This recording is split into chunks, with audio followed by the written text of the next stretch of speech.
Ating kausapin lamang si Direktor Rino Abad ng Oil Industry Management Bureau ng DOE. Director, good morning. Good morning, Sir Ted, Ma'am Chacha.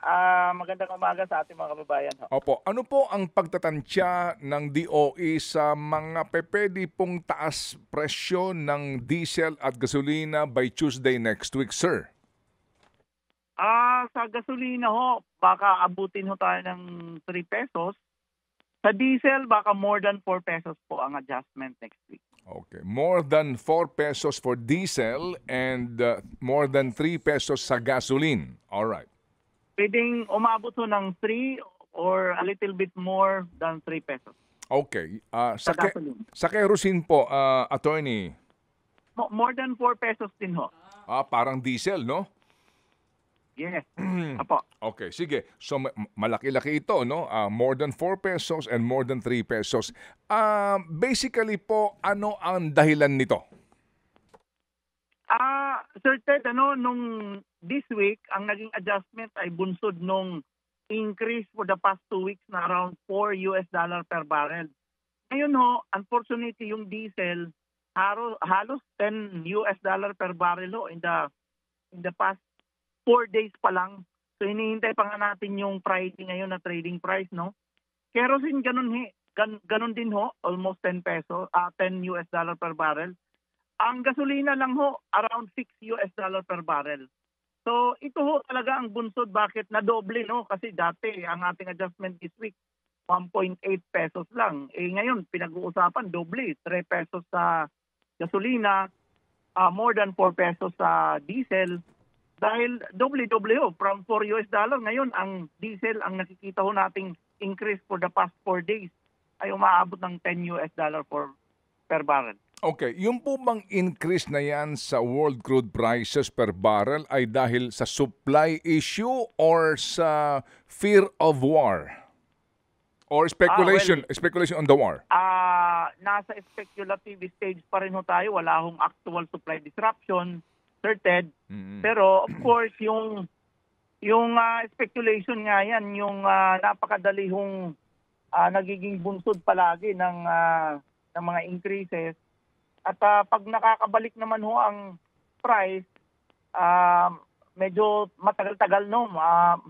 Talagang yun ang kaibahan ng increase sa pag-speculation, mabilis ang increase, hinay-hinay yung pagbaba, no, kasi may mga analysis kung nagagawin na bakit hindi na supported yung pangamba.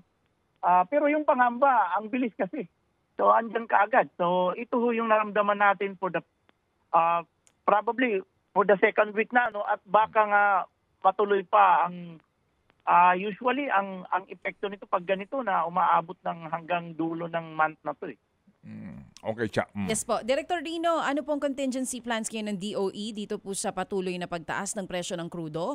Nito pong nakaraan may panawagan kayo na yung mga gas stations sana magbigay ng discounts dito po sa ating mga PUV drivers. May reply na po ba itong mga oil companies? Ma'am Chacha, no, tuloy-tuloy naman. Nandyan ho sa DOE website, Price Watch. Nandyan ho, may tab ho kaming tabulated ho yung mga binibigay na mga discount promo ng bawat oil company. Nandyan na ho yan.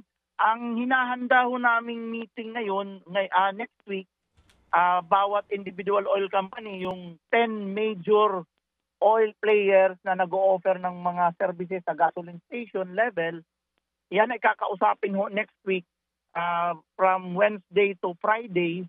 Ang pag-uusapan ho dyan ay number 1, maituloy ho yung mga discount promo na yan, huwag ihinto. Kasi ang iba, mga first quarter, kasi quarterly ang aming matrix, no?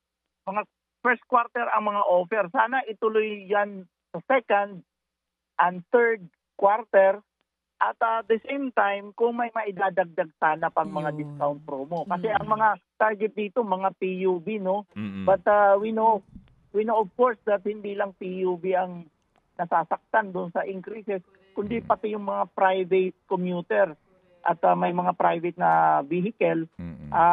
Sana yun ang masusugan natin na tuloy-tuloy ang PUV at the same time sana madagdagan through naman pagbibigay doon sa mga private vehicle owners. Okay, sige po. So sir, kaninyo ang dahilan ng lahat ng ito ay yung spekulasyon sa market, no? Doon sa traders po ito, basically yung bang per barrel na presyuhan, is it the price ng mga producer o traders na po ito, Direktor?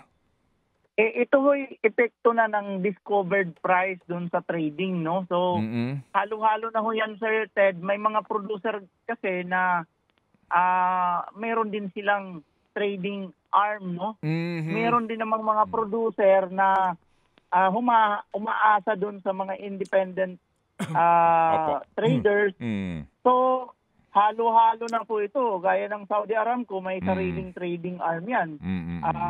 But of course, yung gaya siguro ng Pilipinas na nagpo-produce ng konting oil na bebenta din ho yan sa labas ng bansa, sa international market.